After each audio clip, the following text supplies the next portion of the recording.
Bon matin, bienvenue, je vois quelques invités, j'en ai vu quelques-uns aussi, bienvenue parmi nous pour ceux qui nous visitent ou ceux qui sont de passage. Ce matin, je pourrais dire continue, mais bon, ça fait un petit bout qu'on n'avait pas mis le nez dans notre série sur notre confession de foi, c'est-à-dire la confession de foi de cette Église auquel nous adhérons, la deuxième confession de foi baptiste de Londres de 1689. Pour ceux qui ont leur petit livret, je l'avais dit, gardez l'approche. Ça va être important. Ce matin, on va couvrir 4 articles, l'article 2, 3, 4 et 5 du premier chapitre. Donc, on avait déjà regardé le chapitre 1, article 1, les dernières fois. Si jamais vous en voulez, je sais pas, peut-être qu'on pourrait aller en chercher quelques-uns. On n'avait pas dans une boîte. Hein? Ouais. Si des gens vous... Parce qu'on va en lire quelques articles, puis des fois, je sais que ça va être un peu mélangeant quand on l'a pas devant nous. Donc, si jamais vous voulez, Georges va en emmener quelques copies. Merci, frère. J'étais déchiré ce matin, je me disais que ça allait être beaucoup de stock, mais en même temps... c'est des articles que je considère qu'il faut qu'on voit comme dans un seul bloc pour bien comprendre l'ensemble de ce qu'il enseigne. La dernière fois, dans l'article 1, vous savez, le chapitre 1 nous parle des Écritures saintes. C'est le premier chapitre de notre confession qui établit la base de ce que sont les Écritures saintes. Et on a parlé de l'inhérence, de l'infaillibilité des Saintes Écritures, de ce qu'ils renferment. Mais ce matin, on va établir le contenu de ces Saintes Écritures et leur utilité pour le croyant et pour l'Église de façon large. On a vu que c'est le moyen que Dieu avait choisi dans son plan pour préserver la transmission de sa révélation à l'homme, que c'est le seul moyen que nous avons en tant qu'être humain de connaître la volonté de Dieu, c'est-à-dire la Bible, celle qui nous a laissés. Mais ce matin, les articles nous parlent des différents livres de la Bible, du contenu de la Bible, qu'est-ce qui en est renfermé, et comment on doit adresser ce contenu, l'autorité que ce contenu a, l'utilité que ce contenu a, et leur témoignage à l'Église. Prions avant de lire les articles. Merci Seigneur pour ta parole, merci pour ces saintes écritures, Seigneur, qui nous sont d'une tellement grande utilité, qui bénissent nos vies quotidiennes, qui nous parlent de toi, de qui tu es, le Créateur, le Maître et le Roi. Nous voulons te louer ce matin, nous voulons t'adorer, Seigneur, par cette prédication, par les louanges, par tout ce que nous faisons en tant qu'assemblée. Merci parce que tu es notre Maître, notre Dieu. Il n'y a qu'un seul Dieu et c'est toi. Nous te prions, Seigneur, que tu puisses être glorifié et élevé par ces quelques paroles ce matin. Et ouvre notre entendement pour que nous puissions comprendre ces textes qui sont parfois un peu plus ardus. Amen. Et donc, on va sauter à pieds joints dans la lecture des articles 2, 3, 4 et 5. Je vais y revenir pendant la prédication, là. Ne vous inquiétez pas, vous n'avez pas à tout retenir par cœur, là. Chapitre 1, article 2. L'appellation Écriture sainte ou parole de Dieu écrite comprend tous les livres de l'Ancien et du Nouveau Testament, à savoir, et là on a une liste. Je vous ai mis la liste à l'intérieur de votre feuillet, je vous invite à l'observer. C'est les livres du canon de la Bible protestant, historique, orthodoxe, qu'on reconnaît comme être les 66 livres inspirés de la parole de Dieu. Et donc, vers la fin, on lit tous ces livres ont été inspirés par Dieu pour être la règle de foi et de la vie. À l'article 3, les livres communément appelés apocryphes ne sont pas d'inspiration divine. Par conséquent, ils ne font pas partie du canon de la règle des Écritures. Et de ce fait, n'ont aucune autorité dans l'Église de Dieu et ne doivent pas être estimés ou utilisés différemment de d'autres écrits humains. Article 4. L'autorité de l'Écriture sainte en raison de laquelle elle doit être crue ne dépend pas du témoignage d'un homme ou d'une Église, mais dépend entièrement de Dieu, son auteur. qui est la vérité même. Elle doit donc être reçue parce qu'elle est la parole de Dieu. Et finalement, l'article 5. Nous pouvons être mus et poussés par le témoignage de l'Église de Dieu à accorder aux Écritures saintes une haute estime tout empreinte de respect. De plus, le caractère divin du contenu, la portée pratique de son enseignement, la majesté de son style, la cohérence de toutes les parties, le but de l'ensemble, qui est de donner toute la gloire à Dieu, le dévoilement qu'elle opère pleinement, qu'il y a un unique moyen par lequel l'être humain puisse être sauvé, et de nombreuses autres qualités incomparables, en un seul mot, sa totale perfection, sont autant de raisons pour lesquelles la parole de Dieu s'authentifie sans l'ombre d'un doute. Néanmoins, malgré la valeur de ces arguments, notre assurance totale et notre conviction du caractère infaillible de sa vérité et de son autorité toute divine proviennent de l'œuvre intérieure du Saint-Esprit, rendant témoignage dans notre cœur par et avec la parole.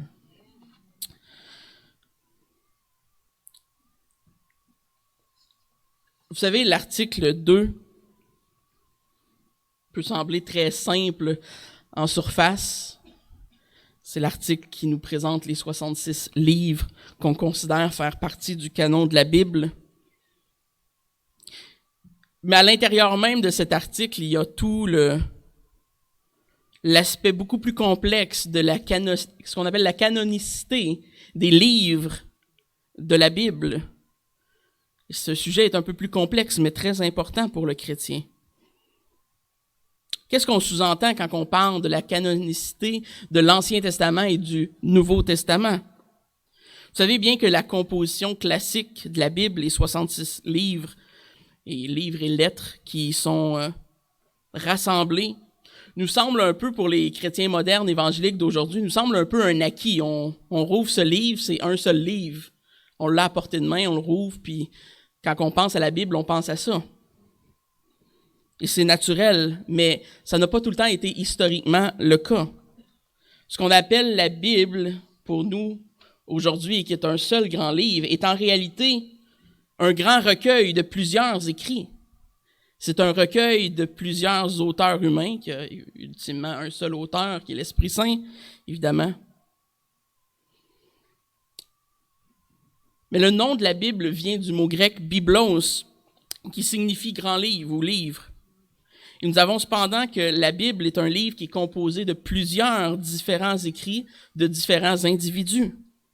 Et c'est ce qui donne une saveur différente à différentes lettres de Paul ou l'évangile de Marc, de Luc, de Jean. L'inspiration du Nouveau Testament, vous savez, est rejetée de façon principale par les Juifs, mais par d'autres gens aussi. Et d'un autre côté, on a certains mouvements qui rejettent soit en partie ou en totalité l'inspiration de l'Ancien Testament, du côté parfois évangélique, ou certains mouvements un peu plus extrêmes. La canonicité, pas facile à dire, c'est l'idée que les livres contenus dans la Bible sont canoniques, c'est-à-dire qu'ils font partie de l'ensemble des Saintes Écritures.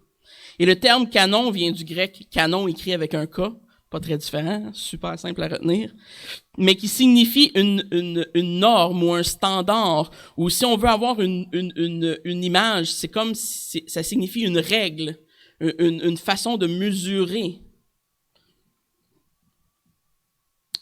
Donc le canon nous sert à nous en tant que chrétiens et à l'Église depuis des siècles comme norme, comme standard, comme façon de mesurer ce qui est divin de ce qui ne l'est pas, de ce qui est parole de Dieu, de ce qui ne l'est pas. Et donc, il y a plusieurs critères humains qui ont été employés au cours du 4e siècle environ pour rassembler ce fameux canon, puisqu'il faudrait, certains hommes voulaient déterminer s'il y avait des livres qui étaient bons, des livres qui n'étaient pas inspirés. Et vous savez, c'est important de comprendre ce processus, même si j'y donnerai pas trop de temps ce matin, mais vous savez, parfois les gens dans le monde nous confrontent avec cette idée que la Bible est un livre qui est écrit par des hommes et qu'on peut pas y donner trop de confiance, on peut pas y mettre toute notre foi parce que c'est simplement des hommes qui l'ont écrit. Et donc on est souvent confronté à ce type d'argument. Et évidemment, on sait que la parole de Dieu est inspirée par Dieu, mais comment est-ce qu'on a reçu ces 66 livres? Ça, moins de chrétiens le savent. Vous savez, la Bible n'est pas apparue sur une nuée par hasard, comme ça, sur un rayon de lumière. C'était pas exactement le processus qui a été fait. Donc, il faut comprendre que la Bible, telle qu'on la connaît aujourd'hui, a été un certain processus historique. Et c'est important de comprendre l'aspect historique de sa conception pour être capable, premièrement, d'être solidement ancré dans notre foi personnelle, dans nos convictions, mais aussi de répondre à l'incrédulité de ceux qui doutent de son origine divine. Et vous savez, je vais dire quelque chose qui est très important et je vais le répéter. Avant que les livres qui sont contenus dans la Bible qu'on connaît aujourd'hui soient mis ensemble, ils étaient déjà parole de Dieu. Et cette distinction, peut-être qu'elle n'est pas claire présentement pour vous, mais c'est une distinction qui est centrale. La Bible et ses livres n'ont pas été créés par l'Église catholique romaine dans le 4e siècle. C'est pas eux qui ont créé le canon de la Bible. Ce sont des hommes qui ont reconnu une certaine constitution de la Bible, mais ces écrits étaient déjà paroles de Dieu quand ils ont été écrits. Parce qu'ils viennent de Dieu et qui ont été inspirés de Dieu et que les hommes ont reconnu cette inspiration dans ces écrits. La Bible que nous avons entre les mains aujourd'hui a pris forme officiellement, on peut dire, cette forme-là vers le 4e siècle. Mais bien avant ça, l'Église de l'Est, l'Église de l'Ouest, dès le 1er siècle, après les apôtres, considérait la majorité de ces écrits-là, comme on a aujourd'hui, comme étant autoritaires et divinement inspirés de Dieu. Et donc, ils ne sont pas devenus inspirés à cause qu'on les a mis ensemble et à cause que quelques théologiens ont dit « ça, c'est la Bible ». Ils sont inspirés parce que Dieu inspire ces textes. Et je vais expliquer un petit peu la distinction plus loin. Mais j'insiste sur le fait que ces écrits étaient déjà utilisés par les premiers chrétiens, étaient déjà pour la majeure partie reconnus. Et il y a seulement quelques livres du Nouveau Testament, entre autres, qui ont été un peu plus tardifs à être reconnus. Mais eux-mêmes étaient quand même inspirés dès leur conception. Les grands conciles, les théologiens, les pères de l'Église, ce qu'on appelle souvent, ont seulement fait un travail de reconnaissance. Ils ont juste reconnu ce qui était de toute évidence inspiré de Dieu. Et la nuance peut être un peu écartée, là, mais c'est important de comprendre que l'homme n'a pas créé le canon de la Bible. Parce que vous savez, c'est la position doctrinale officielle de l'Église catholique romaine, qu'ils ont créé le canon, parce qu'ils se disent infaillibles en tant qu'Église, donc ils ont le pouvoir de créer le canon biblique. Mais ce n'est pas ce que les Écritures nous enseignent, et ce n'est pas ce que le protestantisme orthodoxe enseigne, ce n'est pas ce que notre confession de foi enseigne de ce qu'on vient de lire.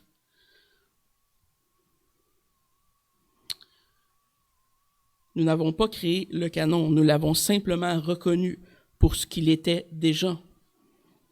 L'Église n'a pas une autorité infaillible de créer un canon sans faute. Seul Dieu avait le pouvoir de faire ça.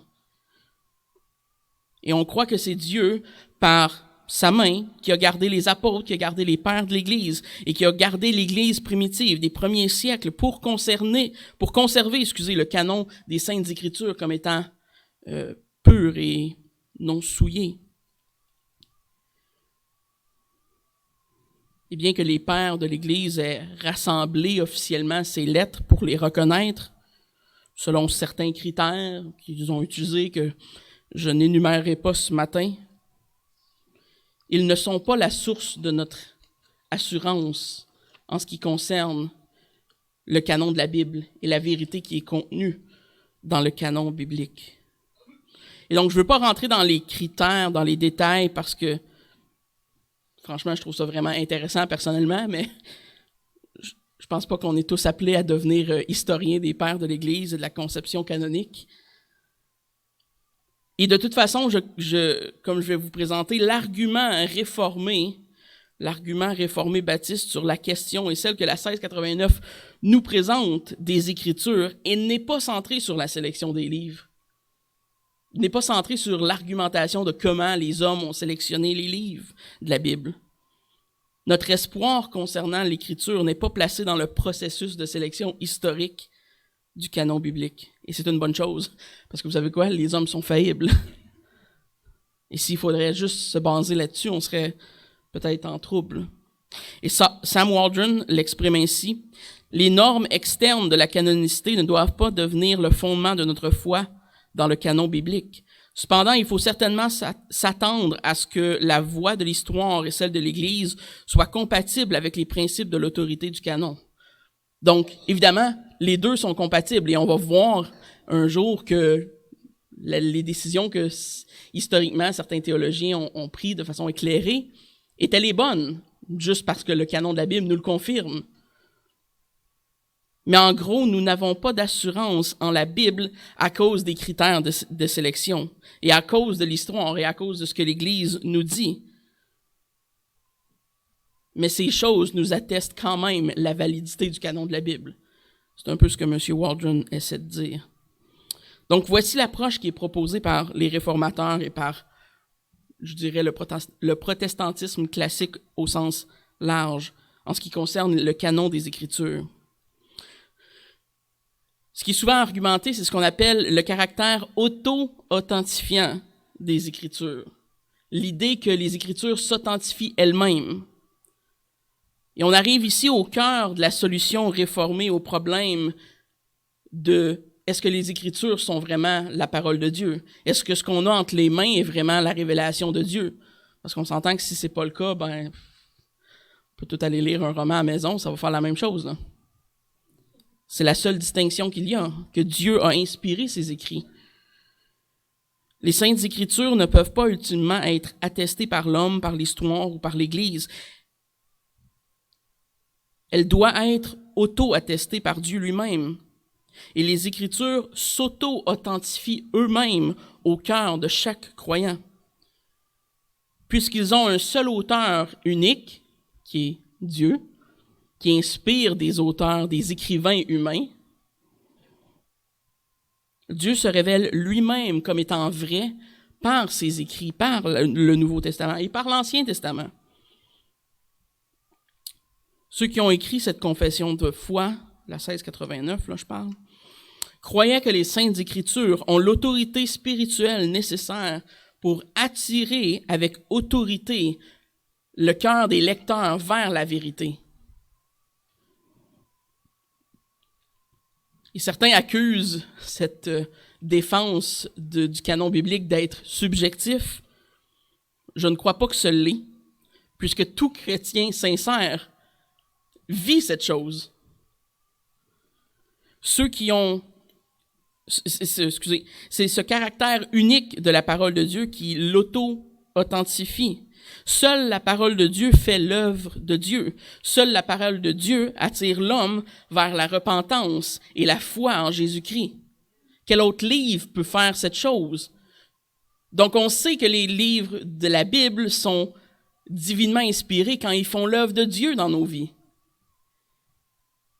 Et bien que ça peut paraître subjectif, après 2000 ans d'histoire du Nouveau Testament, l'histoire, l'Église et tous les croyants qui ont passé nous attestent que ces livres sont inspirés par l'œuvre qu'ils portent dans le cœur des croyants. Et voici comment Jean Calvin, dans son institution chrétienne, défend cette position concernant l'inspiration des livres de la Bible. Mais en ce qui concerne la question « Comment pouvons-nous être persuadés de son origine divine, à moins de recourir au décret de l'Église ?» C'est comme si quelqu'un devait s'informer pour reconnaître le sombre de la clarté, le noir du blanc ou le doux de la mer, car l'Écriture présente une preuve indéniable de sa vérité, autant que le noir et blanc qui révèlent leur couleur ou que des choses douces et amères révèlent leur goût. Ce que Jean Calvin essaie de nous dire, c'est que la Bible se révèle elle-même, et c'est tellement évident qu'elle est parole de Dieu, qu'elle est inspirée, qu'on n'a pas besoin de deviner, ou on n'a pas besoin d'évidence externe pour en être sûr. On n'avait pas besoin que des hommes se rassemblent pour nous dire que c'était les livres qui étaient inspirés de Dieu. Tant mieux, ils l'ont fait et ils n'ont pas eu tort à ce moment-là. Hébreux 4, chapitre 13, 12 à 13, je pense. « Car la parole de Dieu est vivante et efficace, plus tranchante qu'une épée quelconque à deux tranchants, pénétrant jusqu'à partager âme et esprit, jointure et moelle. Elle juge les sentiments et les pensées du cœur. Nulle créature n'est cachée devant lui, mais tout est à nu et à découvert aux yeux de celui à qui nous devons rendre compte. » Le chrétien n'a pas besoin de preuves externes pour reconnaître l'autorité et l'authenticité divine des Écritures du canon biblique, parce que Dieu s'atteste lui-même aux chrétiens. Et si les Écritures ne sont pas suffisantes pour nous convaincre de leur propre authenticité, est-ce qu'on peut réellement dire que les Écritures sont toutes suffisantes? Si on a besoin de preuves externes, ou de sélection et de critères, est-ce qu'on peut vraiment dire que les Écritures sont suffisantes? Et poser la question, c'est un peu y répondre. En tant que parole vivante de Dieu, et c'est ce qu'on veut dire quand on dit qu'elle est vivante, la Bible confronte les hommes avec la voix de celui qui savent et qui reconnaissent être leur créateur, même si l'homme en général peut rejeter son créateur. Les Écritures, quand on les lit, exigent de la part du lecteur que l'on croit que ceux qui l'ont écrit est inspiré de Dieu et qu'ils doivent être crus. Ça signifie que le meilleur moyen de prouver la véracité de la Bible consiste simplement à prêcher et à enseigner le message qui est contenu, et non pas à défendre son authenticité. Spurgeon, Charles Haddon Spurgeon, dit qu'on lui demandait parfois comment il faisait pour défendre les Écritures. Et à cette question, il répondait qu'il ne pouvait pas défendre les Écritures. Il disait, les Écritures sont comme un lion. Si on le laisse sortir de sa cage, il va se défendre seul. La Bible s'authentifie elle-même. Dieu s'authentifie lui-même par ses Écritures et par la révélation, entre autres, générale qu'il donne à l'humanité par sa création. Donc, tout homme, dans sa conscience, sait que Dieu existe, même s'il le renie et le rejette. Tout homme sait dans son cœur que Dieu est absolu et qu'il existe. Le péché, Van Til disait souvent ça dans son argumentaire, le péché démontre à toute l'humanité qu'il est coupable. Même s'il rejette Dieu, le fait qu'il pêche lui démontre qu'il y a un Dieu. Elle s'authentifie aussi par les Écritures. La parole s'authentifie elle-même. Le Nouveau Testament, à nombreuses reprises, authentifie l'Ancien Testament. Et le Nouveau Testament, même des livres à l'intérieur du Nouveau Testament, authentifie d'autres livres à l'intérieur du Nouveau Testament. Mais encore plus large, Dieu, par l'œuvre du Saint-Esprit, authentifie sa parole dans nos cœurs, dans le cœur de chaque croyant. Et ultimement, c'est ce que notre confession nous dit.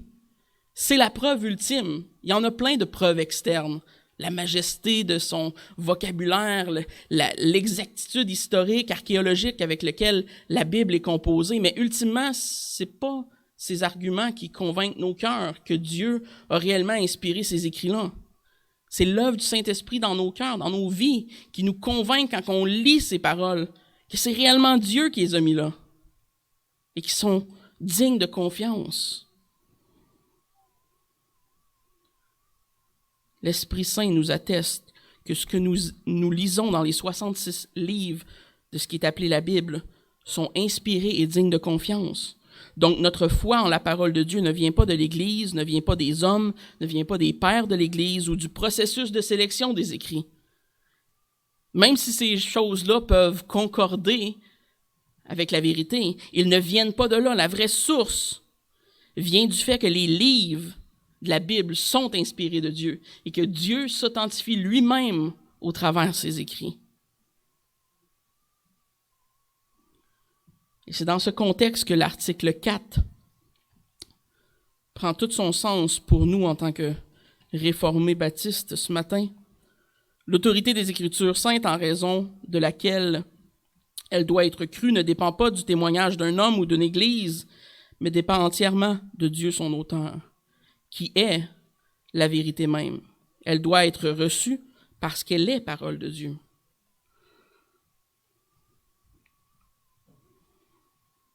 L'autorité de la Bible n'est pas dérivée de celle des hommes. Elle est dérivée de son auteur ultime, de Dieu. L'inspiration des livres de la Bible dépend totalement et pleinement de leur auteur, qui lui-même les authentifie comme étant réellement vérité. Donc pourquoi est-ce que la Bible est reçue par les chrétiens? Est-ce que c'est parce que des hommes ont fait des bons choix? Ils ont bien sélectionné et qu'aujourd'hui on est chanceux? Non, c'est parce que Dieu s'atteste comme l'auteur de ces écrits. Et quand on les lit, on reconnaît l'auteur divin. Et vous savez, c'est une très bonne nouvelle pour le commun des mortels. Vous savez, même si j'étudie un peu, je suis pas un expert dans tous ces sujets. Et vous n'êtes pas des historiens et des archéologues et des théologiens de grand renom. Et c'est une bonne nouvelle pour tous les gens ordinaires, pour tous les chrétiens très ordinaires qui lisent leur Bible chaque matin ou chaque soir.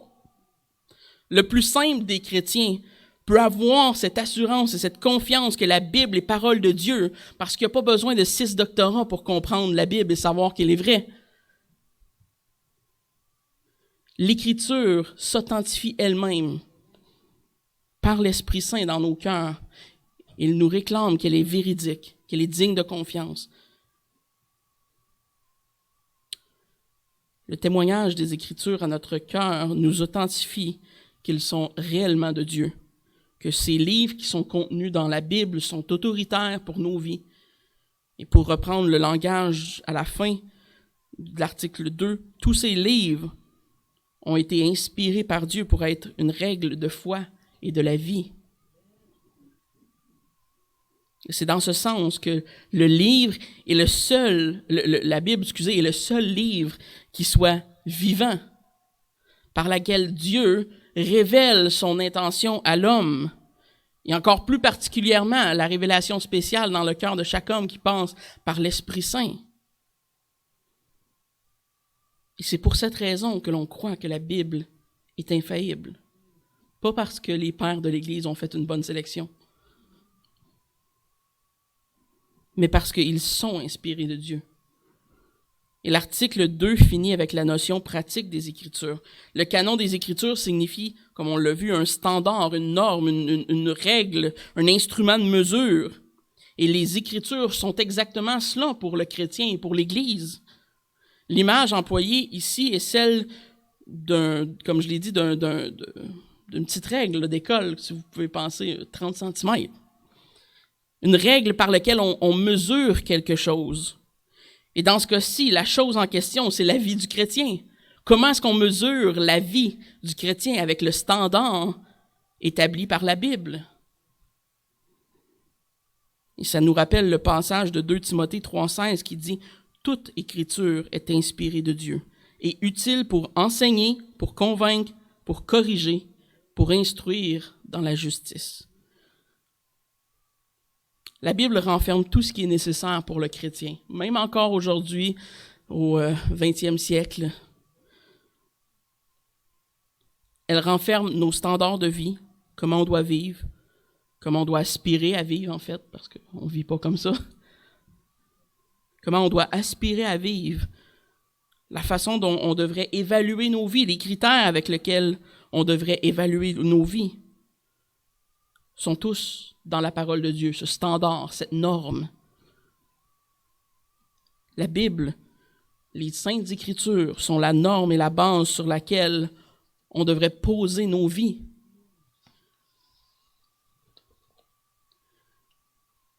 L'article 3 est étroitement lié ou en lien avec ce qu'on vient d'étudier sur le canon des Écritures. Quand il parle des apocryphes ou des autres écrits, c'est-à-dire certains des écrits dans l'Ancien Testament qui ont été, par exemple, ajoutés et considérés comme inspirés dans des traductions de la Bible, comme par exemple la Tob, qui est une traduction originalement faite par les catholiques romains, où on y ajoute certains apocryphes, certains livres qui ne sont pas inspirés. Et je ne veux pas trop m'étendre sur le sujet des apocryphes, parce que je crois que ce qu'on vient de voir dans l'article 2 a quand même assez couvert le sujet. Et je crois que c'est assez simple à comprendre. Par contre, j'aimerais apporter votre attention sur un point qui est souvent mal compris, surtout dans le monde chrétien évangélique moderne aujourd'hui. Bien qu'on rejette le fait que les apocryphes ou que tout autre écrit, la 1689, on pourrait dire la même chose de la 1689, que ce ne sont pas des écrits inspirés, autoritaires, qui viennent des apôtres ou des proches des apôtres, des proches de Jésus, en quels on peut avoir une pleine confiance sur leur authenticité divine. Bien qu'on rejette le fait qu'ils soient autoritaires, ils ne sont pas nécessairement mal, péchés ou inutiles à lire. Et ça, c'est très important à comprendre parce que vous savez, il y a des gens qui ils veulent rien savoir de la 1689 parce que ça a été écrit par des hommes et c'est pas dans la Bible. Je comprends, mais je comprends pas en même temps. Ce que notre confession de foi nous dit, c'est toute écriture, outre ce qui est inspiré de Dieu, n'a pas l'autorité de la parole de Dieu. C'est quand même clair à comprendre. Mais remarquez comment la confession de foi l'exprime à la fin de l'article 3.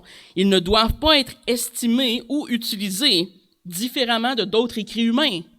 Donc, c'est pas qu'on peut pas citer la 1689, c'est pas qu'on peut pas utiliser des confessions de foi historiques, ce n'est pas qu'ils sont même inutiles. Ça ne dit rien de tout ça.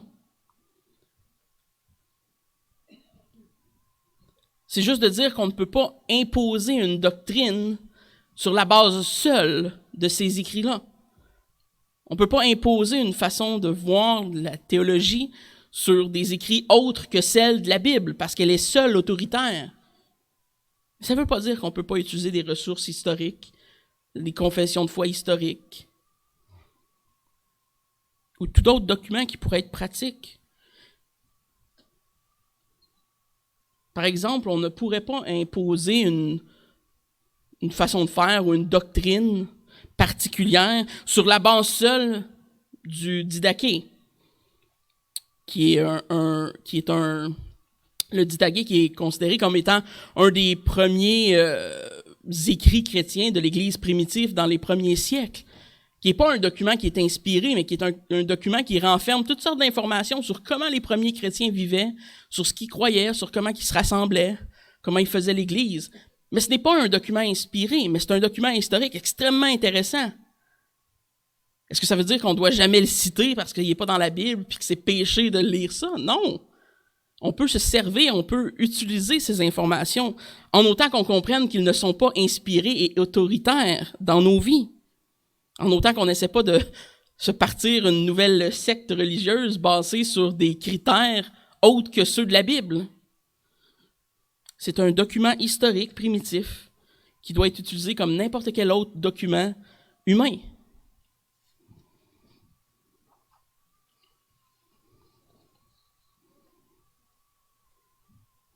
C'est une distinction que je considère être importante à faire. Parce qu'elle nous aide à faire la différence entre ce que nous croyons en tant que réformés baptistes, le principe de sola scriptura, les Écritures seules, en comparaison avec le solo scriptura, qui lui n'est pas un principe biblique, auquel on n'adhère pas. Et pour ceux qui veulent un rappel, je vous inviterai, j'ai pas le temps de vraiment décrire ça aujourd'hui ce matin, là, mais je vous invite à aller relire le sujet dans le livre de Pascal, les les 5 solas, la quintessence de la foi. Il y a un chapitre sur sola scriptura qui explique vraiment bien la différence entre ce que l'on croit quand on dit solo scriptura, les Écritures seules, et la distinction avec sola et solo. Excusez, là je vous mêle. La distinction entre sola scriptura et solo scriptura. Et pourquoi c'est important de faire une distinction. Donc vous irez, je vous réfère à ce chapitre si vous voulez en connaître un peu plus sur ça. Évidemment, ça nous rappelle inévitablement la distinction entre la doctrine, la théologie catholique romaine et celle protestante en ce qui concerne l'autorité. Pour nous, en tant que réformés baptistes, en tant que membres chrétiens évangéliques de la lignée protestante, la source finale et absolue d'autorité, c'est la Bible, c'est la parole de Dieu, c'est ce que Dieu a inspiré par ses écrits. Mais pour les catholiques romains, c'est l'Écriture et la tradition de l'Église catholique romaine qui sont autoritaires à la fois. C'est ce qui leur a permis de déclarer qu'ils ont créé le canon de la Bible, par exemple, ce qui n'est pas ce que l'on ne croit pas. Et bien que je suis le premier à dire que la tradition, c'est pas une chose qui est mauvaise, on peut avoir des bonnes traditions, des traditions qui sont basées sur les Écritures. Nulle part dans les Écritures, on voit l'idée que la tradition de l'Église soit infaillible et qu'elle soit totalement autoritaire. Toutes choses doivent être soumises aux autorités, à l'autorité des Écritures, incluant notre tradition en tant que réformés baptistes. Et bien que l'Église ne soit pas la source de vérité, elle n'est pas sans utilité ou elle n'est pas sans valeur pour le chrétien aujourd'hui. Et c'est là qu'il faut faire une distinction et qu'il faut être un petit peu nuancé dans nos réflexions. Parce qu'on a tendance à aller soit d'un extrême ou à l'autre. On dit, l'Église n'est pas autoritaire, donc tout ça n'est pas important. Mais voyez ce qu'il nous dit l'article 5 là, au début. Tout de suite après avoir fait l'avertissement considérant les Saintes Écritures dans l'article 4, dans l'article 5, on nous dit « Nous pouvons être mus et poussés par le témoignage de l'Église de Dieu à accorder aux Saintes Écritures une haute estime tout empreinte de respect. » Donc tout de suite un peu un contrebalancement.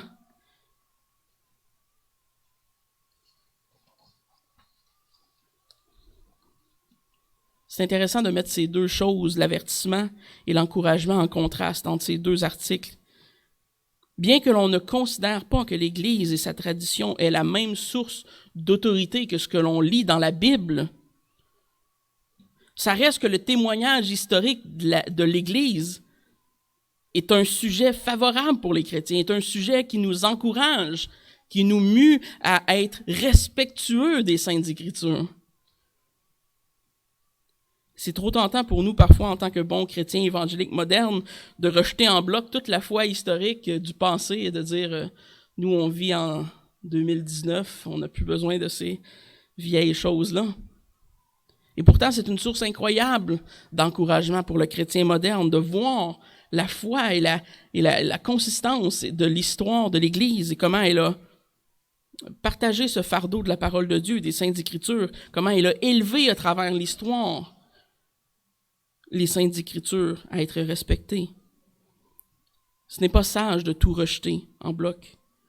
Au contraire, l'article 5 nous dit que son témoignage face aux Saintes Écritures, bien que limité, bien que non autoritaire, est encourageant. Il est bon pour le chrétien. 1 Timothée 3,15. Mais afin que tu saches, si je tarde, comment il faut se conduire dans la maison de Dieu, qui est l'Église du Dieu vivant, la colonne et l'appui de la vérité. Vous savez, ce passage est extrêmement intéressant. C'est intéressant de constater que Paul considère l'Église comme celle qui est en charge de garder la vérité. Vous savez, on aurait tendance à penser que c'est comme le contraire. La vérité garde l'Église. Non, l'Église garde la vérité. L'Église n'est pas la source de cette vérité-là. Elle n'est pas autoritaire dans ce sens-là. mais elle est chargée de garder cette vérité dans son cœur et dans ses façons de faire, dans ses façons de pratiquer. Là, j'espère que tout le monde comprend que quand je parle d'Église, je parle pas des murs, là. Je parle de nous. L'Église n'est pas la source de vérité, mais elle en est son gardien. C'est l'Église qui, au travers l'histoire de l'humanité, se dresse contre le mensonge, contre les mauvaises doctrines, qui défend la pureté, la vérité, qui défend l'honneur de Dieu. C'est l'Église qui a fait ça au travers de l'histoire. Et évidemment, on peut blâmer l'Église de tous les maux du monde, comme les gens le font souvent, là. Mais l'Église, historiquement, a fait beaucoup de bonnes choses, là. Faut pas se leurrer. Évidemment, elle est composée d'êtres humains faillibles, encore corrompus par le péché, donc elle a failli à plusieurs égards au travers de l'histoire. Mais où on pourrait s'appuyer pour connaître la vérité? Le texte vient de nous le dire, sur l'Église, sur ce qu'elle a gardé en son sein. Si vous aimez les images ou les métaphores, on pourrait considérer que l'Église est comme un piédestal qui tient un diamant précieux, tu sais, une grosse maillotche, là. Et le piédestal n'est pas le diamant. C'est pas la même essence, c'est pas la même nature, c'est pas la même chose. C'est pas le même objet. C'est pas la même valeur. Mais le piédestal doit être fort pour mettre de l'avant l'objet qui tient. Il doit supporter le diamant d'une grande valeur et le mettre aux yeux de tous. Et l'Église sert de colonne et d'appui de la vérité. On met de l'avant ce qui est vrai, ce qui est dans la parole, ce qui est inspiré de Dieu. Et ça, c'est le travail de l'Église. Et bien que l'Église n'a pas l'autorité d'inventer la vérité, on devrait la chérir comme une institution et comme un support crucial sur lequel s'appuie la vérité. On devrait apprécier le rôle des saints passés qui ont su transmettre avec fidélité le contenu des Saintes Écritures. Et on devrait nous-mêmes, en tant que chrétiens, prendre plaisir à cette tâche souvent oubliée d'être des défenseurs de la foi chrétienne. Parce que ça fait partie de nos tâches en tant qu'Église, de défendre la vérité. Et à une époque où trop de soi-disant chrétiens sont prompts à rejeter les vérités des Écritures par souci d'être acceptés par le monde, on a la responsabilité de défendre le contenu sacré et inspiré de la Bible. Même si ça ne fait pas l'affaire des gens du monde. Notre appel n'est pas à modifier le message. Il est à le soutenir. Il y a une grosse différence. Nous qui sommes l'Église, nous sommes des gardiens des Saintes Écritures. Collectivement, en tant qu'Église, dans le monde, la présence de l'Église est un témoignage de la vérité biblique de la parole de Dieu. Il est un témoignage que Dieu est vivant.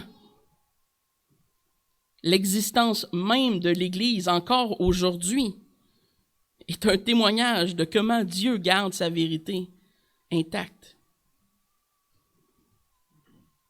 Donc, bien que l'Église ne soit pas la source de vérité, nous pouvons et devrions être mus et encouragés et valorisés à voir les Saintes Écritures au travers elles, à leur juste mesure, à leur juste valeur. Je vais conclure avec ça ce matin parce que là, je m'étends. Le reste de l'article 5 nous parle de deux sortes de preuves. Les preuves externes de la foi chrétienne, du fait que les Écritures sont inspirées, et de la preuve ultime.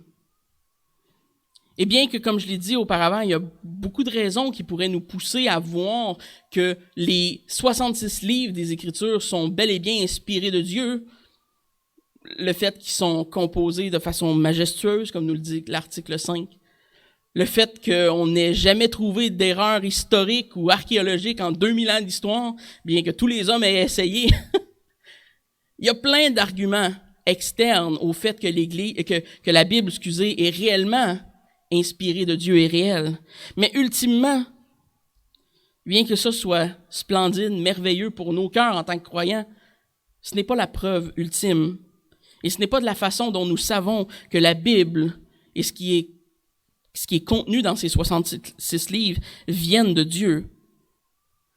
Ça vient à la toute fin de l'article 5, quand ça nous dit « Notre assurance totale et notre conviction du caractère infaillible de sa vérité et de son autorité toute divine proviennent de l'œuvre intérieure du Saint-Esprit, rendant témoignage dans notre cœur par et avec la parole. » Le Saint-Esprit qui habite chacun des croyants est la seule preuve ultime que le chrétien peut avoir que les Écritures sont réellement inspirées de Dieu. Parce que par la parole et en elle, on voit l'auteur divin. Et ultimement, c'est ce qui nous donne l'assurance que la Bible est un document qui est vivant, qui est parole de Dieu, qui est inspiré et qui est la règle par laquelle on doit vivre si on dit connaître Dieu. Prions. Merci Seigneur pour tes saintes Écritures, pour ta parole. Merci pour notre confession de foi, Seigneur, qui élève ta parole à un si haut standard. Seigneur, nous te prions dans nos vies en tant qu'hommes et femmes de Dieu, que tu puisses nous donner à cœur de défendre l'autorité de tes Écritures, de défendre la foi chrétienne pour ce qu'elle est. Que les hommes sont déchus, que tu es un Dieu parfait, juste, bon, et que tu as envoyé ton Fils unique pour pardonner, Seigneur, ceux qui croiraient en ton Fils. Seigneur, bien que ce message soit très impopulaire de nos jours, donne-nous de le porter comme un étendard, d'être des ambassadeurs de ce que l'Église a toujours cru au travers de l'histoire.